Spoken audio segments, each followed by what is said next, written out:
This is my story of how I rebuilt a life and a career after I lost both through no fault of my own. I hope you take away something that you can use in your journey. I lost both to cancer, not mine, my husband's. We had a good life.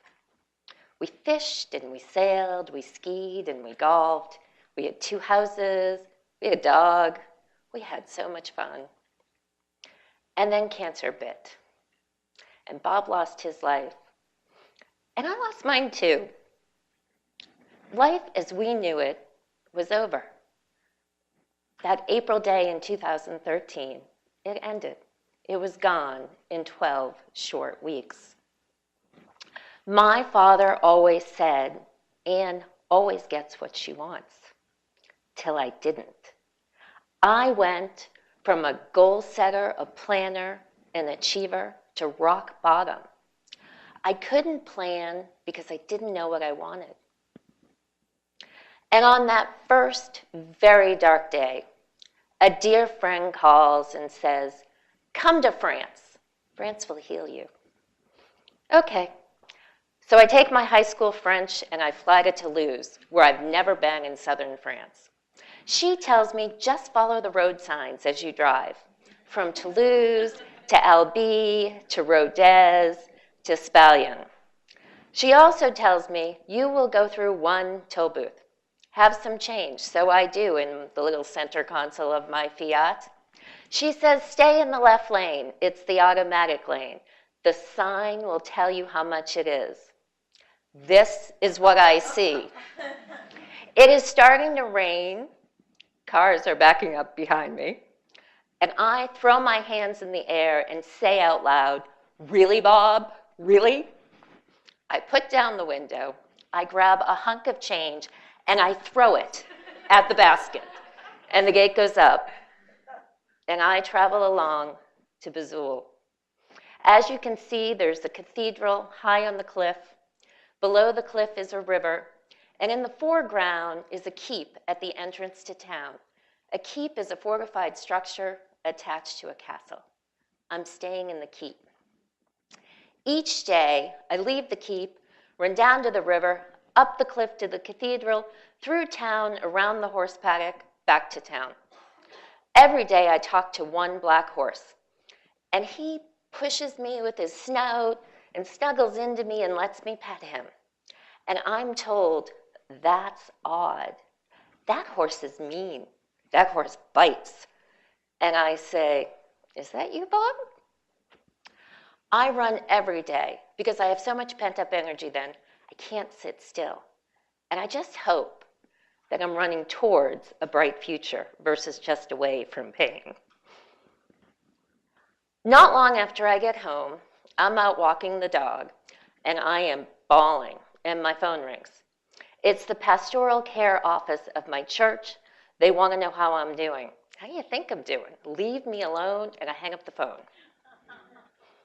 The next night, I'm at a PwC Connecticut event, and I relay this story to a colleague. He says, Anne, let me get this straight. You're crying, you're devastated, you don't know why this happened to you, and the phone rings. I said, yes, that's right. And he says, you hung up on God. Oh, crap. So the next day I call back and start a very long relationship with my church lady, with whom I rediscover my faith. She gives me quotes every time I see her, and she has a knack of giving me the right quote at the right time for how I'm feeling in that moment. When Bob was on his last days at Beth Israel, I said to my father and brother, when this is over, I'm going to Cornwall. Cornwall is the southern tip of England, and I'd long read books by Rosamund Pilcher set in Cornwall. I'd always wanted to go there. So Mom and I rent a condo overlooking Carbis Bay for a week, and we set out to discover all the sights in Rosamund's books. Each day, I run from the condo down to the Sands Hotel to the beach. Yes, this is a theme, my running. I sit on the beach and talk to Bob and watch the seals and breathe. And it may be interesting for you to hear me say that, but I hadn't breathed in 6 months. I'd been holding my breath. So Mom and I, after I run back up the cliff, set out each day to explore the sites. We climb the cliffs over St. Ives, we visit Prideaux Place, we explore the port town of Padstow, and I feel like I'm a character in Roseman's novels, but I can breathe there. The recession came late to my firm. It came in 2013, the year Bob died. I was laid off at year end.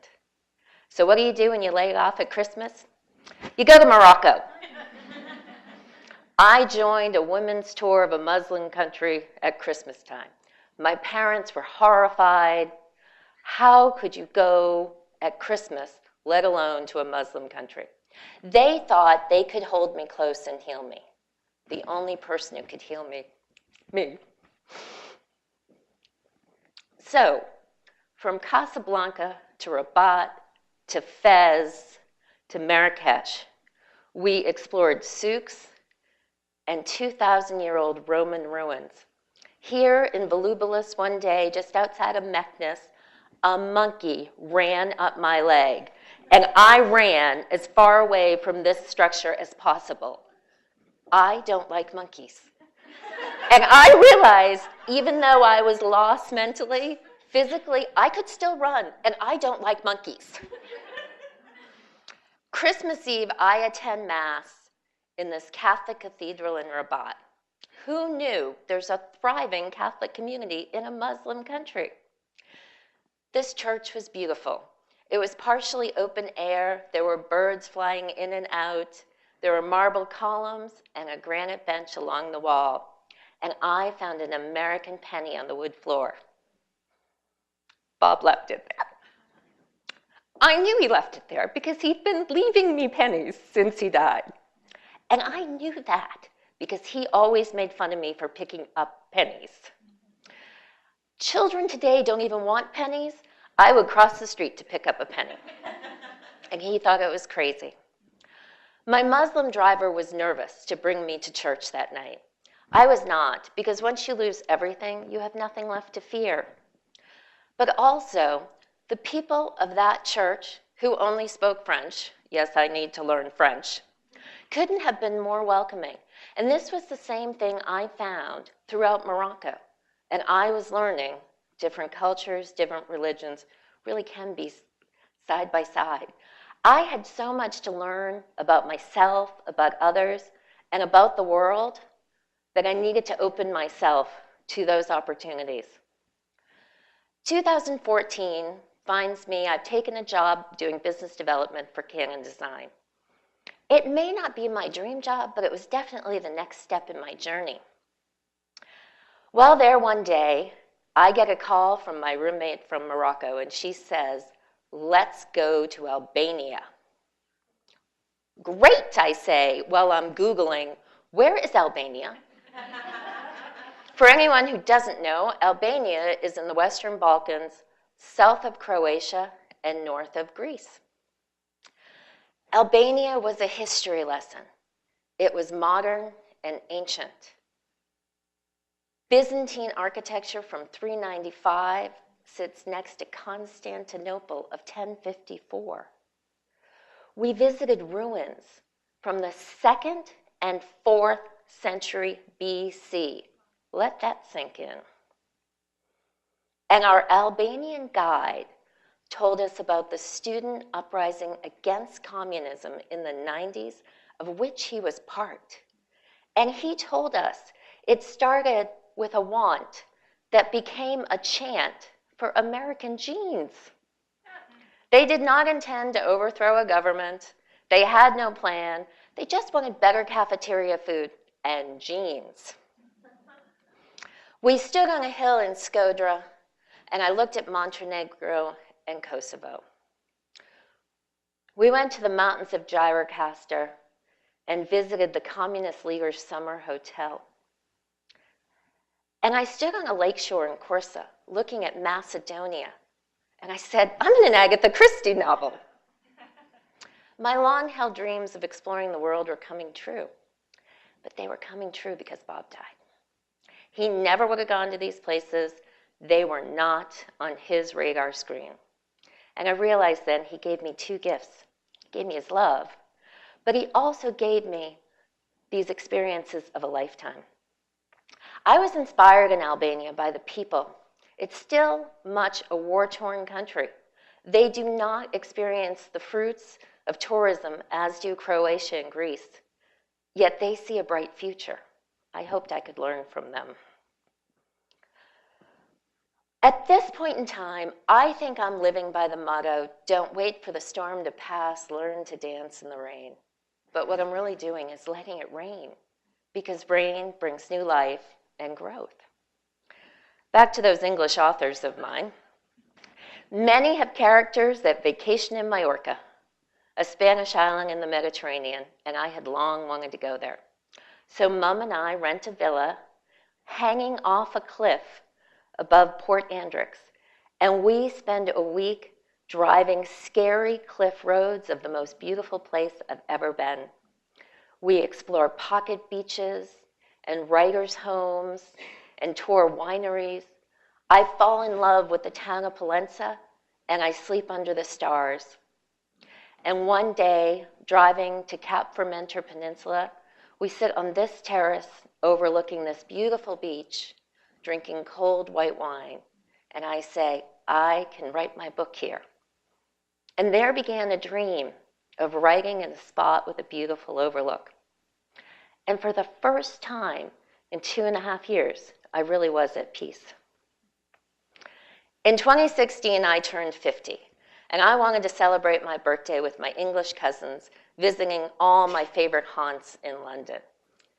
So the morning of my birthday, Mum and I can be found running up the 259 steps to the galleries at St. Paul's. A stop at the first gallery, the one that overlooks the cathedral floor, the Whispering Gallery, reminds me of a time years before being there with Bob. The Whispering Gallery is so named, if you don't know this, because if you whisper into the wall, the person on the other side of the gallery can hear what you say. When I took Bob there, I said, I love you. He heard. This day, I still love you. I like to think he heard. The next night, celebrating my birthday, is the first time I have truly laughed in 3.5 years. And I laughed, and I just enjoyed it. And I realized that I could grow scar tissue with their help. Now, I decided this time, if I'm going to move forward, it's time to let someone else into my life. It's time to love again. Nobody told me how hard that would be. And I don't mean because I was trying to replace my husband. I mean because men in 2016 text. And then they ghost, and they're gone. This is bizarre. That winter, I'm skiing at Wildcat, where I've skied since I was 2, and I see a man skiing. And I notice him not just because he's a phenomenal skier, but he is wearing a Descente parka from the 90s. And I know it because I have the same one in the women's version. I ask around, nobody knows him.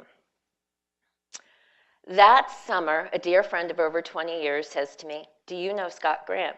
Nope. You must. You have all the same friends. Nope. She wants to put us together. I'm not real interested. I'm a little leery after all the ghosting. I should have realized I wasn't in charge. God was. October 1st, Scott Grant calls. He actually picks up the phone and calls. And then he asked me to dinner, a real live date. Clearly, he didn't get the memo. Men don't do this anymore. I tell him I'd love to have dinner with him. But despite the fact I live 3 hours away from where he lives, I'm leaving the next day for a week-long conference in Burlington, Vermont. Then I'm going to Fredericksburg, Virginia for a board meeting at my alma mater. Then I'm going to Croatia for a 2-week bike trip. I'll call you in November. 1 hour later, we're still on the phone. He's the guy in the Descente parka.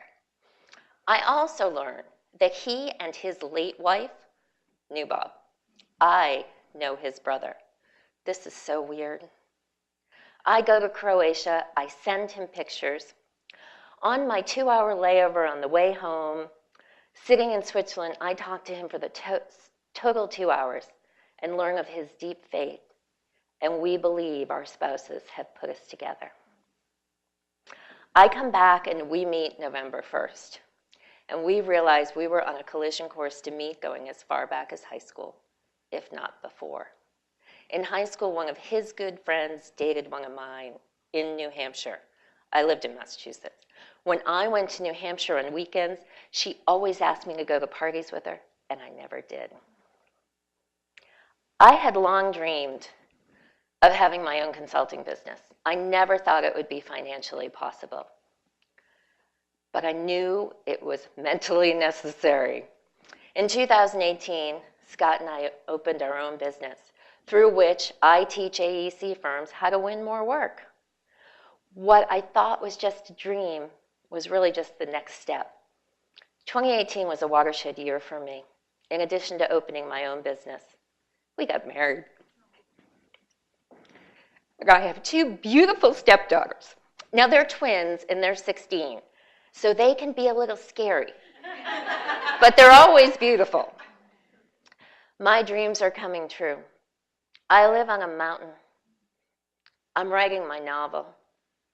I built a life around the 4 pillars I realized were so important to me: faith, family, love, and beauty.